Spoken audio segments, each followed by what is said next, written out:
15-16 বছর ধরে দেখেছি যে নানা বড় বড় অপরাধ যেগুলো নিয়ে আমরা প্রচুর লেখালেখি করেছি, প্রচুর কথা বলেছি, কিন্তু বিচার আমরা পাইনি। তো সেই ক্ষেত্রে জুলাই গণ অভ্যুত্থান সহ আমরা সকল কিছু বিচার চাই। কিন্তু গতকালকে আমরা কি দেখলাম যে হাইকোর্ট মানে সুপ্রিম কোর্ট প্রাঙ্গণে এসে কিছু আইনজীবী স্বৈরাচারের দোসররা হচ্ছে যে স্বৈরাচারের সেসব স্লোগান দিচ্ছে যে হাসিনা সরকার বারবার দরকার। তারা এত সাহস কী করে পাচ্ছে? তারা কেন এখনও হচ্ছে যে আদালত প্রাঙ্গণে সক্রিয় থাকবে? যদি আমরা ফ্যাসিবাদের বিরুদ্ধে বিচার চাই, অথচ আদালত বিচার কার্যের জায়গায় আদালতে যদি ফ্যাসিবাদের দোসররা সক্রিয় থাকে, তাহলে আমরা বিচার কি করে পাবো?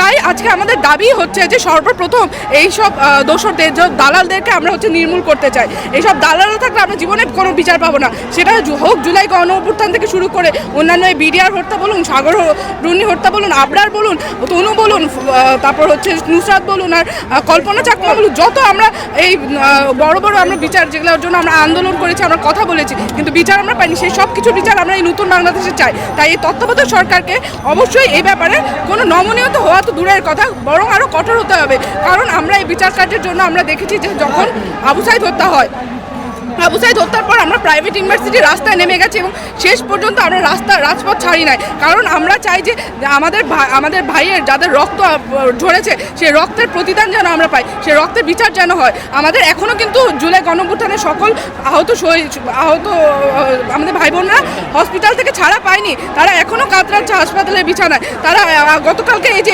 এইচএসসি রেজাল্ট দেওয়া হলো, আমাদের কত ভাইরা এইচএসসির রেজাল্ট পাওয়া গেছে, কিন্তু তাদের প্রাণ নেই দেহে, তারা বেঁচে নেই। তো এই সব জায়গা থেকে আমরা হচ্ছে যে আমাদের বিচার কার্যে হচ্ছে সুষ্ঠুতা চাই।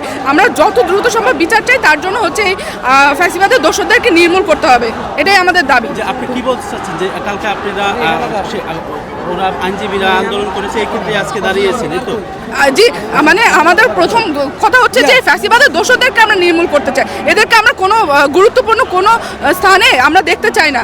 কারণ এরা যদি গুরুত্বপূর্ণ স্থানে থাকে, তাহলে সেই আমাদের ওই 15-16 বছর যেরকম আমরা হচ্ছে যে অপরাধ, আমরা হচ্ছে যে আক্রমণ হয়েছে, আমরা যেভাবে শিকার হয়েছে অপরাধের, সেগুলো আবার আমরা হব। তাহলে আমাদের জুলাই গণ অভ্যুত্থানের দরকার কি হলো? তাহলে আমাদের তো পুরো শহীদের রক্তের সাথে আমাদের বেইমানি করা হবে। তারা তো রক্ত দিয়েছে যাতে করে আমরা সুষ্ঠুভাবে বাঁচি, আমরা স্বাধীনভাবে বাঁচি। যখন আন্দোলনে একজন যেত, তারা সবাই বলতো যে যদি প্রাণ নিয়ে ফিরে তাহলেই দেখা হবে, হয় মাতৃভূমি নয়তো মৃত্যু, এইসব বলে তারা হচ্ছে যে গেছে।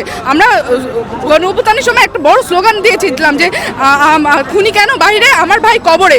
তো এখনো পর্যন্ত এই 2 মাস কেটে যাওয়ার পরও এখনো হচ্ছে যে খুনিরা বাইরেই রয়ে গেছে, শুধুমাত্র এই মানে বিচার কার্যে এই অবহেলার জন্য। কারণ এই বিচার কার্যে ফ্যাসিবাদের দোষরা আছে। তাই সবার আগে বিচার কার্যের পরিবেশে সুষ্ঠুতা আনতে হবে, তার জন্য এই ফ্যাসিবাদের দোষদেরকে নির্মূল করতে হবে।